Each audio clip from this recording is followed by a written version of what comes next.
Hello friends, आज की video में हम बात करने जा रहे हैं लड़कियों के लिए। वो लड़कियां जिनकी उम्र 17 साल से लेकर 29 साल के बीच में है, उनके लिए फ्री गाइडेंस दे रहे हैं हम। आपके लिए बहुत ही अच्छा मौका है, आप इस मौके का ज़्यादा से ज़्यादा फ़ायदा उठा सकते हैं। अगर आपका इंटरेस्ट कनाडा जाकर सेटल होने के लिए है तो आज की वीडियो आपके लिए है।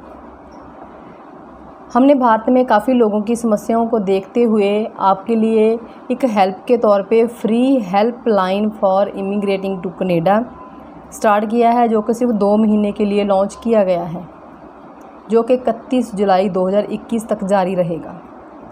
वैसे जो कनाडा की सरकार है ना, उस सरकार की तरफ से सभी वीज़ों के बारे में अगर आपने जानकारी लेनी है तो आप ऑफिशियली जो उनकी वेबसाइट है www.cic.gc.ca पे जाके आप जानकारी ले सकते हैं। वहाँ पर आपको फ्री ऑफ कॉस्ट सारे वीज़ों के बारे में जानकारी मिल जाएगी। अब हम बात करते हैं कि आप कनाडा कौन कौन से रास्ते अपनाकर जा सकते हैं। सबसे पहले है स्टडी वीज़ा। हमारे खुद के नुमाइंदे जो बाहर रह रहे हैं कनाडा में, उनके 15 साल के तजर्बे के अकॉर्डिंगली हम आपको बता रहे हैं कि कनाडा जाकर सेटल होने का सबसे इजी और सस्ता रास्ता स्टडी वीज़ा है। स्टडी वीज़े पे आप इजीली कनाडा जाकर सेटल हो सकते हैं। अगर आप आइलेट्स एकेडमिक में 6 बैंड ले सकते हैं तो आपके लिए ये बहुत ही इजी रास्ता है। +2 वाले बच्चों के लिए बता रही हूँ कि आइलेट्स एकेडमिक में आपको कम से कम 6 बैंड लेने हैं और आपने जो एडमिशन है वो DLA अप्रूव्ड कॉलेज में करवानी है, क्योंकि अगर आपने DLA अप्रूव्ड कॉलेज में एडमिशन करवाओगे तो आपका कोर्स कंप्लीट होने के बाद आपको पोस्ट ग्रेजुएट वर्क परमिट मिल जाएगा। तो इस बात का आपने ध्यान रखना है। परमानेंट इमिग्रेशन के आधार पर इसके लिए आपकी आइलेट्स जनरल में आपके पास मिनिमम 5 बैंड होना ज़रूरी है।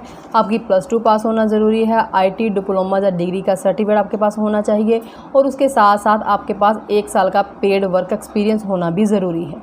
पेड मीन्स जहाँ भी आप जॉब कर रहे हैं वहाँ से जो आपको सैलरी मिली है वो आपके अकाउंट में आती हो, उसका प्रूफ आपके पास होना ज़रूरी है। बेशक आप इनकम टैक्स की स्लैब में नहीं आ रहे, फिर भी आपकी इनकम टैक्स की रिटर्न फाइल की होनी चाहिए। आपकी जो सैलरी है वो बैंक में आनी चाहिए। पुलिस क्लियरेंस का सर्टिफिकेट आपके पास होना चाहिए। मेडिकली फ़िट होना भी ज़रूरी है। आइलेट्स सेंटर वाले जो हैं वो भी अपना नया सेंटर कनाडा में जाकर अंडर सेल्फ एम्प्लॉयड कैटेगरी के साथ खोल सकते हैं। अब हम बात करेंगे बिजनेसमैन की। अगर आपके पास इंडियन बैंक में 1 करोड़ की राशि है तो आप इस राशि के साथ कनाडा जाकर अपना बिजनेस स्टार्ट करना चाहते हैं तो आपके पास इस धनराशि के लिए लीगल प्रूफ होना ज़रूरी है। अगर आपके पास लीगल प्रूफ है तो आप कनाडा जाकर अपना बिजनेस स्टार्ट कर सकते हैं, लेकिन इसके लिए भी आपके पास आइलेट्स जर्नल में कम से कम 4 बैंड होना ज़रूरी है और आपकी उम्र 55 से ज़्यादा नहीं होनी चाहिए।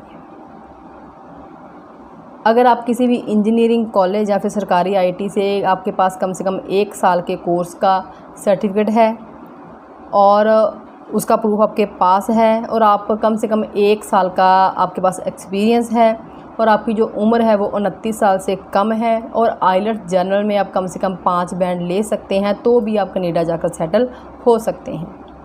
अब हम बात करेंगे टूरिस्ट वीज़े के बारे में। अनुमानित आंकड़ों के मुताबिक 2021, 22 और 23 में अगर कोरोना के केसेस के ऊपर काबू पड़ा रहा, ये केस जो है वो काफ़ी कम हो गए और इसके ऊपर कंट्रोल किया गया, तो आने वाले टाइम में लगभग पूरे संसार से 1 करोड़ लोग कनाडा टूरिस्ट वीज़े पे आ सकते हैं। अब आपको बताने जा रही हूँ कि टूरिस्ट वीज़े पे कौन कौन आ सकता है। सबसे पहले वो लोग जो सरकारी जॉब करते हैं, गवर्नमेंट जॉब करते हैं, वो इजीली टूरिस्ट वीज़ा अप्लाई कर सकते हैं। जो बिजनेसमैन हैं और इनकम टैक्स की रिटर्न भर रहे हैं वो भी टूरिस्ट वीज़ा अप्लाई कर सकते हैं। वो परिवार जिनके बच्चे कनाडा में स्टडी वीज़े पे गए हुए हैं वो भी अपने बच्चों को मिलने के लिए टूरिस्ट वीज़े पे आ सकते हैं। जो इंडिया में इमिग्रेशन कंसल्टेंट का काम करते हैं या आइलेट्स सेंटर चला रहे हैं वो भी कनाडा जा सकते हैं। और डॉक्टर्स, इंजीनियर्स और प्रेस रिपोर्टर ये भी टूरिस्ट वीज़े पे कनाडा जा सकते हैं। तो मैंने आपको सारे रास्ते बता दिए हैं कि कौन कौन से रास्ते अपनाकर आप कनाडा जाकर सेटल हो सकते हैं। और अगर आप किसी वीज़े के बारे में जानकारी हमसे लेना चाहते हैं तो आप हमारे पीछे दिए नंबर 9882955000 पे कॉन्टैक्ट करके बातचीत कर सकते हैं।